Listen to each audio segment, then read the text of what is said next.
जय श्री महाकाल। मैं दीपमाला पाटीदार आपका अपने चैनल पर स्वागत करती हूँ। आशा करती हूँ आप सब कुशल मंगल होंगे। मैं हर रोज आपके लिए शिव पुराण के अध्याय का पाठ लेकर आ रही हूँ। आशा करती हूँ आप सब इसका आनंद ले रहे होंगे। तो आइए, कल जहाँ हमने हमारी शिव पुराण को विराम दिया था, हम उसे आज वहीं से शुरू करेंगे। 40वां अध्याय, ब्रह्मा जी का उद्योग। नारद जी बोले, महाभाग्य, जब महावीर वीरभद्र दक्ष का यज्ञ विध्वंस कर कैलाश को गए तब क्या हुआ? ब्रह्मा जी बोले, जब रुद्र की सेना से घायल देवताओं ने मुझसे जाकर दक्ष यज्ञ विध्वंस समाचार कहकर दक्ष के मारे जाने का समाचार दिया तो मुझे बड़ा क्रोध हुआ और मैं सोचने लगा कि अब देवताओं को सुखी बनाने के लिए मैं क्या करूं और दक्ष भी जीवित हो जाए तथा उसका यज्ञ भी पूर्ण होवे। तब शिव जी का स्मरण करते ही जो मुझे ज्ञान हुआ तो मैं उनके पास वैकुंठ लोक पहुंचा और विष्णु जी की स्तुति की तो उन्होंने मुझसे कहा कि दक्ष ने अपराध किया जो अपने यज्ञ में शिव जी को भाग नहीं दिया, जिसके लिए हम सभी देवता शिव जी के अपराधी हैं। अतएव अब आप सभी देवता शिव जी की शरण में जाकर उनको प्रसन्न करो, तभी शांति हो जाएगी। इसके लिए मैं भी आप लोगों के साथ चलने को तैयार हूँ। ऐसा कह विष्णु जी मेरे साथ कैलाश चलने को उद्यत हुए। हम लोग अलकापुरी से आगे उस विशाल वट वृक्ष के पास पहुँचे कि जहाँ दिव्य योगियों से सेवित श्रेष्ठ शिव जी विराजमान थे। उनके चारों ओर उनके गण और यज्ञों के स्वामी कुबेर विराजते थे। तब उनके निकट पहुंचकर विष्णु आदि समस्त देवताओं ने बार बार नमस्कार कर उनकी स्तुति की और कहा कि दया सागर परमेश्वर, आपकी कृपा के बिना हम सब नष्ट भ्रष्ट हो गए हैं। अतएव अब आप प्रसन्न होकर हमारी रक्षा कीजिए। नाथ, आप प्रसन्न होकर दक्ष के यज्ञ को पूर्ण करें। भग देवता की पहली जैसी आंख हो जाए, यजमान जीवित हो उषा के दांत हो जावे तथा भृगु की दाढ़ी फिर पहले के समान होवे। आपकी कृपा से इन देवताओं की आरोग्यता लाभ होवे। हम इस अवशिष्ट यज्ञ कर्म में आपका भाग देंगे तथा इसलिए इस यज्ञ को फिर से रचना चाहते हैं। ऐसा कहकर मुझ ब्रह्मा सहित विष्णु जी हाथ जोड़े शिव जी के चरणों में गिर पड़े।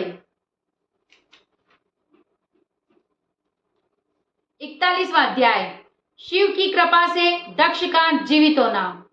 ब्रह्मा जी बोले, देवताओं सहित स्तुति से प्रसन्न हो। भगवान शंकर जी प्रसन्न हो देवताओं को धैर्य बंधाते हुए बोले कि हे देवों, सुनो, मैं तुम पर क्रुद्ध हूँ, फिर भी तुमको क्षमा करता हूँ। दक्ष को मैंने विध्वंस नहीं किया है, किंतु जो दूसरों का बुरा चाहते हैं उसी का बुरा होता है। दक्ष का शीर है, अतएव उसका बकरा जैसा शीर होगा। भग देवता सूर्य के नेत्र से यज्ञ भाग को देखेंगे तथा पूषा के टूटे हुए दांत हो जाएंगे और यजमान दिए हुए यज्ञ के भाग का उपयोग कर सकेंगे।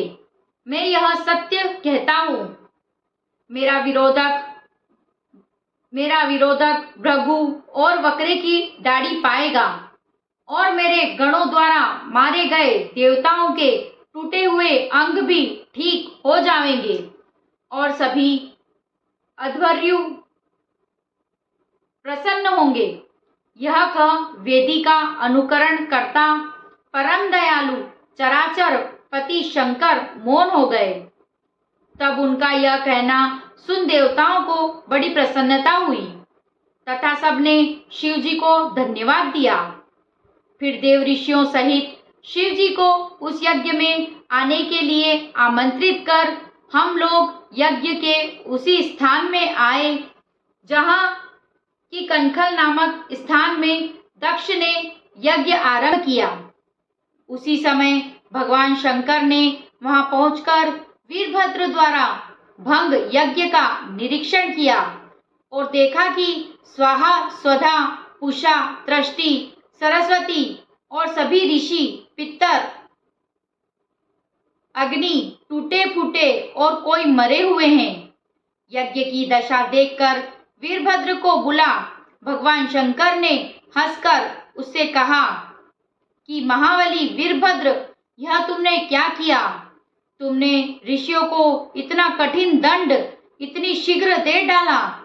अच्छा, तो अब तुम शीघ्र ही दक्ष का मृतक शरीर लाओ कि जिसने इस यज्ञ को आरंभ किया था। शिव जी के इतना कहते ही वीरभद्र ने दक्ष का शीर रहित शरीर लाकर शीघ्र ही उनके सामने रख दिया। तब उसे शीर रहित देख शिव जी ने वीरभद्र से कहा कि इसका शीर कहाँ है? वीरभद्र ने कहा, इसे तो मैंने अग्नि में हवन कर दिया है। शिव जी ने देवताओं से कहा, देखो, मैंने तो पहले ही कहा था, वही हुआ। फिर भगवान शंकर ने यथोचित पशु अर्थात बकरे का सिर लेकर दक्ष के शीर से जोड़ दिया और ज्यों ही कृपा दृष्टि से देखा, वह जीवित होकर उठ बैठा। उसने उठते ही प्रसन्नचित हो शंकर जी का दर्शन किया। उसका कलुषित हृदय निर्मल हो गया।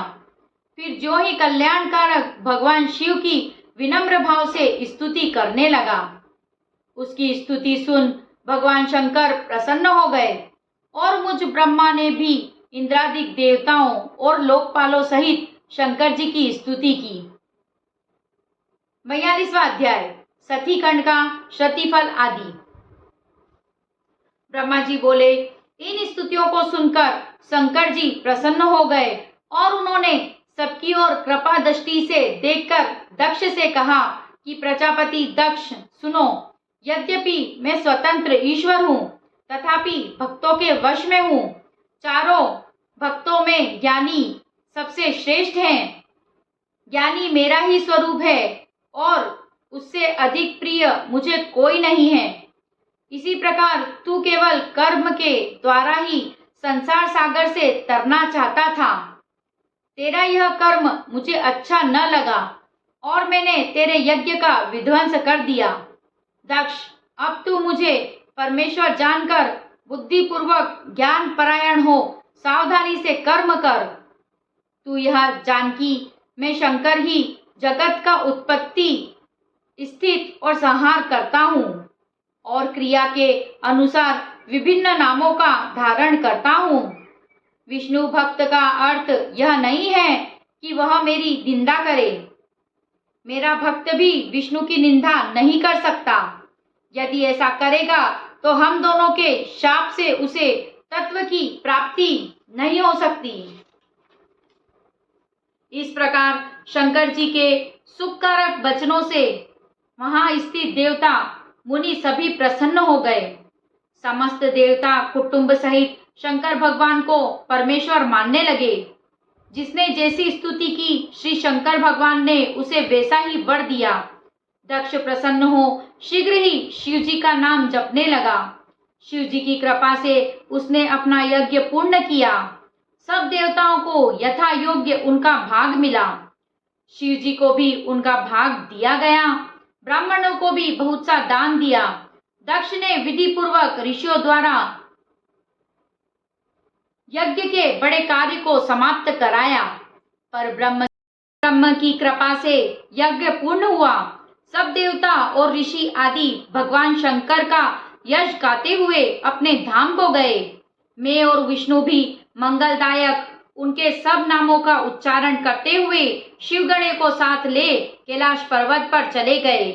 इस चरित्र को पढ़ने व सुनने वाला ज्ञानी हो उत्तम सुख और दिव्य गति को प्राप्त होता है।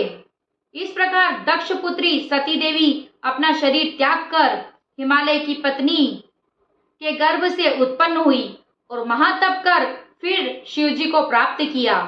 इति श्री शिव महापुराण रुद्र संहिता दूसरा सती खंड समाप्त। इसी के साथ हमारा रुद्र संहिता का सती खंड यहाँ समाप्त होता है। कल से हम पार्वती खंड आरंभ करेंगे। आज की शिव कथा को हम यही विराम देंगे और अब करेंगे शिव जी की आरती।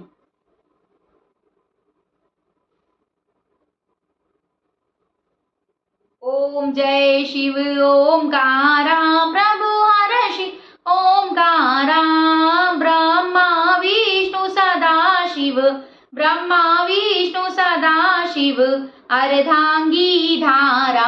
ओम जय शिव ओंकारा एकानन चतुरानन पंचानन राजे शिव पंचानन राजे हंसानन गरुड़ासन विश्वाहन साजे। ओम जय शिव ओंकारा दो भुज चार चतुर भुज दश भुज से सोहे शिव दश भुज से सोहे तीनों रूप निरखता शिव जी का रूप निरखता त्रिभुवन मन मोहे। ओम जय शिव ओंकारा अक्षमाला वनमाला मुंडमाला धारी शिव मुंडमाला धारी चंदन मृग मृग चंदा चंदन मृग मृग चंदा भोले शुभकारी। ओम जय शिव ओंकारा श्वेतांबर पीतांबर बाघंबरी अंगे शिव बाघंबरी अंगे ब्रह्मादिक सनकादिक सनकादिक ब्रह्मादिक प्रेतादिक संगे। ओम जय शिव ओंकारा करके मध्य कमंडल चक्र त्रिशूल धरता शिव चक्र त्रिशूल धरता जग करता जग हरता दुख हरता सुख करता जग पालन करता। ओम जय शिव ओंकारा ब्रह्मा विष्णु सदा शिव जानत अविवेका शिव जानत अविवेका प्रणवाक्षर के मध्य यह तीनों एका। ओम जय शिव ओंकारा त्रिगुण स्वामी जी की आरती जो कोई नर गावे शिव जो कोई जन गावे कहत शिवानंद स्वामी कहत हरा हर स्वामी मनवांचित फल पावे। ओम जय शिव ओंकारा ओम जय हर हर महादेव।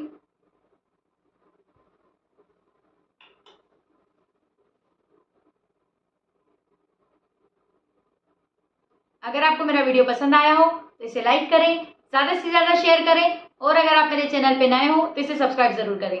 Thank you. जय श्री महाकाल। के अहंकार का अंत इतना भयानक हुआ जिसकी कोई कल्पना भी नहीं कर सकता था। सती जी को अपना देह त्याग करना पड़ा और शिव जी को सती वियोग की पीड़ा से गुजरना पड़ा।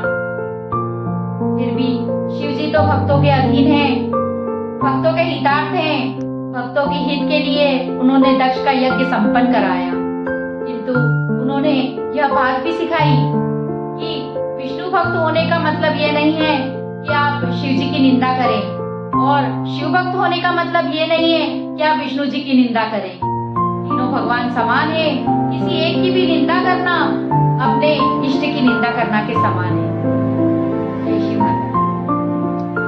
सुनने के लिए सती खंड सुनने के लिए नीचे गए लिंक पर जाएं, मेरे चैनल को सब्सक्राइब करें, उस पर आपको सारे वीडियोस मिल जाएंगे।